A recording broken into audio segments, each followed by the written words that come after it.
Manifesto में है पंजाब की बीजेपी के कि हम एसओएल का पानी नहीं देंगे।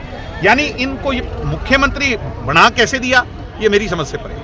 जी, पार्टी में रिकेश जी शामिल हुए हैं, बड़ा जनसभा की है, बहुत बड़े जुझारू नेता है।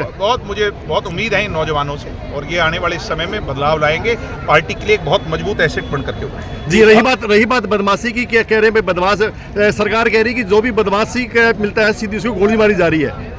हमने तो कहीं देखा ही नहीं किसी को गोली लगी। आप किसानों की बात करते हैं जी, अमेरिका से किसानों डील हुई है, किसान संगठन मना कर रहे हैं कि अच्छी डील नहीं हो। ऐसा है कि आने वाले समय में इसका बहुत खामियाजा हमारे यहाँ के किसानों को भुगतना पड़ेगा। ये डील नहीं है, ये हमने डोनाल्ड ट्रंप के सामने घुटने टेक करके हिंदुस्तान के किसानों का भविष्य गिरवी रख दिया। अगर 2029 में जनता साथ देती है तो किस प्रकार का बदलाव जो हरियाणा में देखने को मिलेगा? निश्चित तौर पर बड़ा बदलाव आएगा।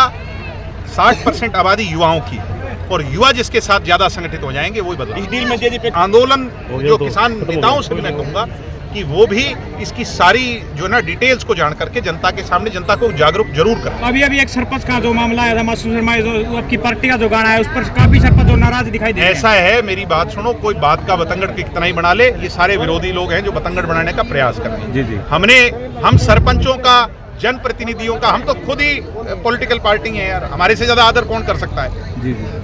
ये कोई बात थोड़ी हुई। अब कोई किसी के कांग्रेसी के कोई दर्द है तो उसका इलाज मेरे पास तो है नहीं, कोई ढंग के डॉक्टर से कोई दवाई ले भाई। जी एक सुन मेरा रहेगा। हाँ सर, बताओ। नानंद के जो विधायक है जस्सी पेटवार दुकान लग रही है, जेजेपी पार्टी जो है बीजेपी की भी पार्टी है। उसने ये कहा है, मैंने सुनी थी उसकी बात, कि ये कान और आंख हैं।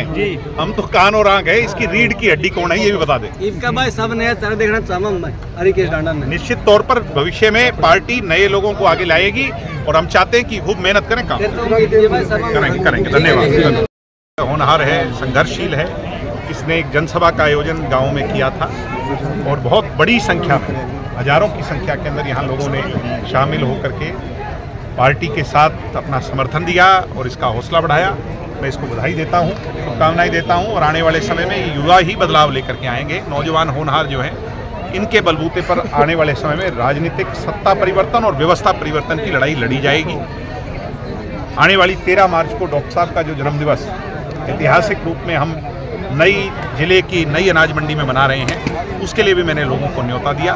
और मैं देख रहा हूँ जो लोग थोड़े से तीसरी बार बीजेपी के सत्ता में आने के बाद एक जनरल परसेप्शन सी बन गई थी कि सब लोगों में एक हताशा सी थी कि अब क्या होगा, बीजेपी से कैसे पीछा। मैं देख रहा हूँ कि आज जिन चौपालों में हमारा जाना हो रहा है, जहाँ गाँव में हमारा जाना हो रहा है, हज़ारों की संख्या में, सैकड़ों की संख्या में लोग निकल करके आ रहे हैं, महिलाएं, बुजुर्ग, नौजवान। ये एक इशारा है, और इसको अभी भी हम नहीं समझे तो फिर कहीं ना कहीं कमी हमारे में। तो आने वाले समय में इसको हमें कैपिटलाइज करना है, इसको एकजुट करना है, और उस एम की ओर जो टारगेट है हमारा, उस पर काम करके बीजेपी की ये जो विभाजनकारी जड़ें हैं इनको कमज़ोर करना है। जी, मुख्यमंत्री ने कहा है कि भाई जो पेंशन की बार आवाज उठा रहे हैं ना, वो पेंशन हमने बहाल कर दी है, किसी पेंशन